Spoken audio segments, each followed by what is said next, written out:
Assalamualaikum warahmatullahi wabarakatuh.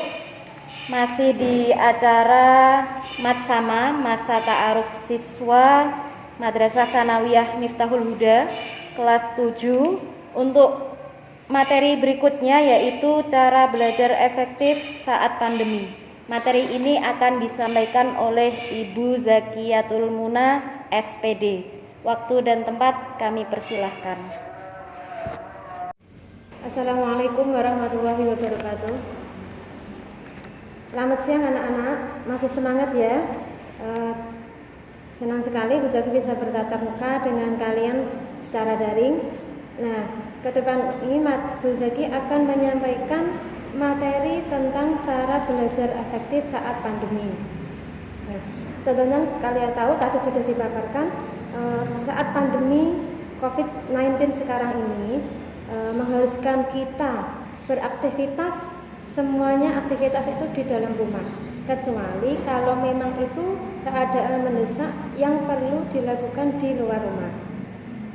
Nah, belajar pun kalian karena sebagai pelajar ya, belajar pun dilakukan secara daring dari rumah. Nah, untuk mensiasati ini, semoga materi ini bisa menjadi referensi buat kalian. Cara efektifnya bagaimana supaya belajarnya ini efektif, tidak banyak membuang waktu yang cuma-cuma dan sia-sia, tidak ada faedahnya. Nah, yang pertama, sudah siap alat tulisnya ya? Nah, yang pertama, mempersiapkan diri. Nah, dalam mempersiapkan diri, ini ada beberapa poin. Nah, jangan stres. Satu itu jangan stres. Poin satu, stres di sini artinya sebelum kalian belajar daring, mungkin udah mudeng Bu, pengen belajar tatap muka dan sebagainya. Nah, mungkin kalian sudah beranggapan kalau daring itu sulit Bu, udah mudeng. Nah, itu dihilangkan. Nah, dihilangkan dari pikiran kalian. Pertama, pikiran itu dijauhkan kalau nanti nggak bisa. Yang kedua, badan ini sehat, segar dan bugar. Artinya sebelum kalian belajar, pagi-pagi sudah mandi, sudah sarapan, badan siap untuk mengikuti belajar. Jangan kok terus bangun tidur, kemulan sarung, seperti itu, belum mandi, sporat-marit. Diusahakan jangan seperti itu. Jadi menambah semangat kalian untuk belajar. Selanjutnya, menyusun kegiatan. Nah, menyusun kegiatan ini salah satu di dalam kegiatan ini tadi jadwal sudah tersusun ya, jadwal pelajaran yang sudah dibagi. Kemudian, selain jadwal pelajaran itu juga disusun. Saya itu tadi belajar jam sekian sampai jam sekian. Istirahat perlu ditata juga istirahat. Kemudian membantu orang tua juga perlu. Itu perlu dibuat jadwal-jadwal nanti biar tidak terbuang waktu. Selanjutnya mempersiapkan kebutuhan untuk belajar online ya. Jadi semua alat tulis disiapkan, pensil, terus yang penting ini kuota, karena online memakai kuota. Itu perlu dipersiapkan sebelumnya. Kemudian IT-nya, yang digunakan ini apa? Kalau belum bisa, sebelum pelaksanaan belajar atau bertanya sama yang lebih bisa. Selanjutnya, setiap apa yang kita lakukan perlu berdoa.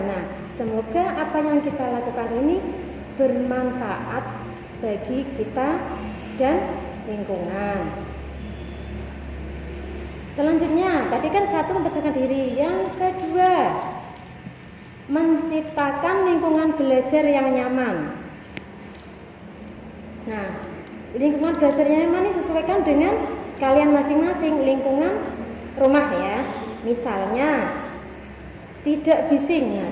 Tidak bising ini karena suara yang bising nanti bisa mengganggu, karena kita perlu konsentrasi ya. kemudian tidak kotor. Nah, sekitarnya posisikan cari tempat yang tidak berserakan, penuh dengan buku-buku berserakan, ditata yang bagus. Nah, menambah semangat belajar. Misal lagi tidak rebahan. Nah, belajar sambil rebahan biasanya ini. Nah, banyak sekali gelongsoran. Nah, istilahnya gitu. Nah, kalau kalian belajar sambil rebahan, lama-lama belum selesai waktunya belajar, kalian ngantuk. Nah, akhirnya tidak fokus. Nah, itu yang kedua. Selanjutnya, nah ini yang pada fokusnya pada belajarnya, fokus pada belajar secara daring. Nah, karena kalian sudah mempersiapkan tadi, sudah peralatan dan sebagainya, lingkungan. Nah, dengarkan dan perhatikan secara seksama. Ya, dengarkan. Tapi maka lingkungan ini perlu diperhatikan. Nah, untuk proses tadi. Yang kedua, nah selain mendengarkan dan perhatikan tadi, nah alatnya ini digunakan, alat perlengkapannya tadi, membuat catatan. Mungkin kalau ada yang istilah-istilah penting atau yang perlu atau yang ditanyakan, nah itu dibuat catatan.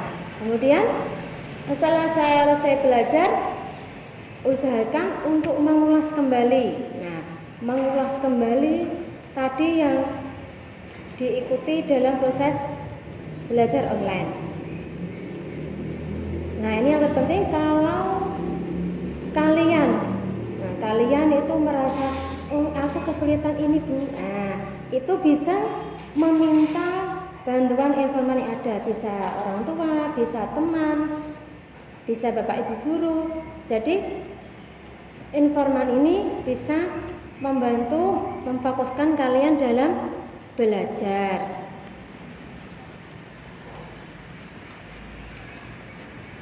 Nah, itu tadi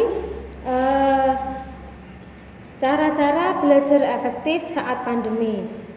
Nah, kenapa dibuat tadi harus ada runtutan-runtutan yang mungkin bisa membantu kalian supaya apa yang kalian lakukan ini bermanfaat, efektif dan produktif kalian dalam belajar di rumah. Nah, semoga apa yang disampaikan tadi bisa bermanfaat. Jangan lupa kalau setiap selesai daring satu mata pelajaran atau apa itu, rehatkan waktu sejenak kalian untuk beristirahat, menghilangkan penat sejenak sebelum masuk ke pelajaran selanjutnya. Nah, mungkin itu yang bisa disampaikan Bu Zaki. Semoga bermanfaat, tetap semangat untuk belajar secara daring dari rumah ya. Sekian, kurang lebihnya mohon maaf. Wassalamualaikum warahmatullahi wabarakatuh. Kemudian materi yang disampaikan oleh Bapak Zaki, apabila ada pertanyaan-pertanyaan yang ingin disampaikan ya, terkait dengan materi ini, anak-anak bisa menulisnya di kolom komentar ya, berikan nama, kemudian kelas, sertakan pertanyaan yang ingin ditanyakan kepada pemateri. Terima kasih. Wassalamualaikum.